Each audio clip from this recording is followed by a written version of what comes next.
Հանրապետության օրվան նվիրված տոնական շքերթը սկսեց Հանրապետության հրապարակից, Պաշտպանության նախարարության զինված ուժերը ցուցադրեց հանրությանը իր սպառազինությունը, զինտեխնիկան, անօդաչու թռչող սարքերը, օդային հարվածային անօդաչու թռչող սարքերը, որից հետո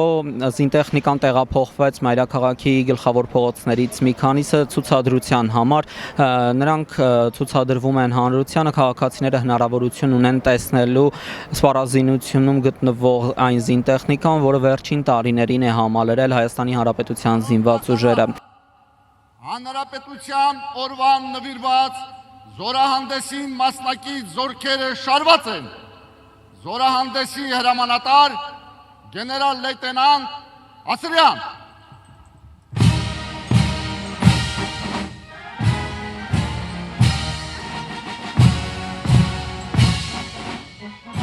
Զորահանդեսը մեկնարկում է զինված ուժերի գլխավոր շտաբի պետ գեներալ լեյտենանտ Էդվարդ Ասրյանի հրամանով։ Զորահանդեսն անցկացնելու Հայաստանի Հանրապետության պետական դրոշի, զինված ուժերի մարտական դրոշի եւ Հայաստանի Հանրապետության բանակի պահապան համարվող Աշոտ Երկաթի Սուրբ խաչի ներքո։ Ապա Պաշտպանության նախարար Սուրեն Պապիկյանն ու Էդվարդ Ասրյանը զորախմբերին շնորհավորում են Հանրապետության օրվա առթիվ։ Ողջունում են Մոնթե Մելքոնյանի անվան ռազմամարզական վարժարանի, Վազգեն Սարգսյանի անվան ռազմական ակադեմիայի, Պաշտպանական ազգային հետազոտական համալսարանի հատուկ նշանակության ստորաբաժանումների, խաղաղապահ ուժերի, տարածքային պաշտպանության զորքերի, ռազմական ոստիկանության, բանակային զորամիավորումների, ազգային անվտանգության ծառայության, սահմանապահ եւ հատուկ նշանակության զորքերի, ինչպես նաեւ բանակի կին զինծառայողների անձնակազմերին։ Հանրապետության օրը 2026 թվականին նշում ենք բոլորովին նոր պատմական պայմաններում, հայտարարում է վարչապետ Նիկոլ Փաշինյանը։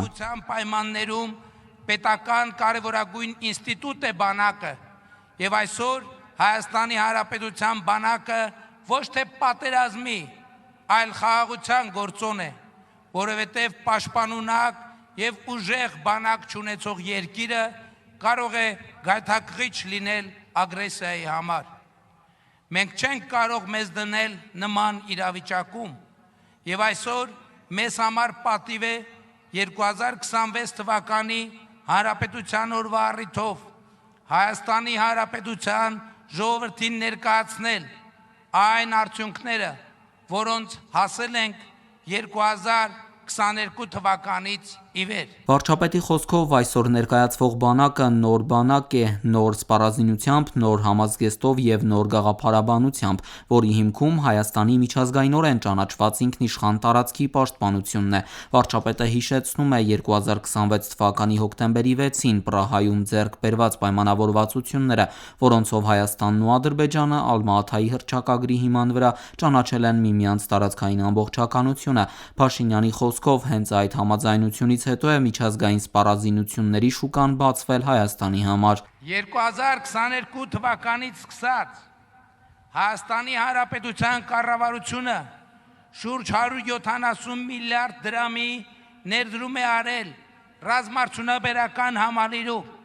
եւ այսօր մենք ունենք արդյունքներ, որոնցով կարող ենք հպարտանալ։ Հայաստանի անկախության տարիներին Հայաստանում պաշտոնական ռազմական զորահանդեսներ անցկացվել են 7 անգամ՝ 1992-ին, 1994-ին, 1996-ին, 1999-ին, 2006-ին, 2011-ին եւ 2016-ին։ 10 տարվա ընդմիջումից հետո անցկացված զորահանդեսը դրան հենց Հանրապետության հրապարակում հետևող քաղաքացիների համար հպարտանալու եւ ապագայի նկատմամբ ավելի մեծ վստահություն ունենալու առիթ է։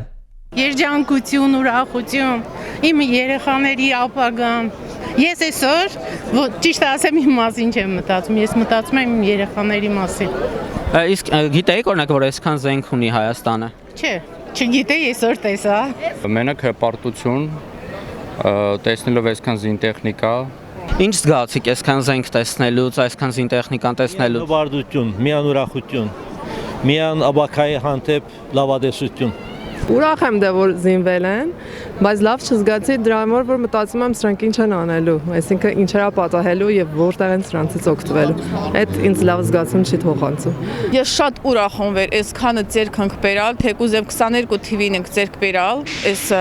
նոր տեխնիկան։ միգուցե վեր ստողել աստված ոչ անի, որ ստողել լինի ինչ որ մի կռիվ,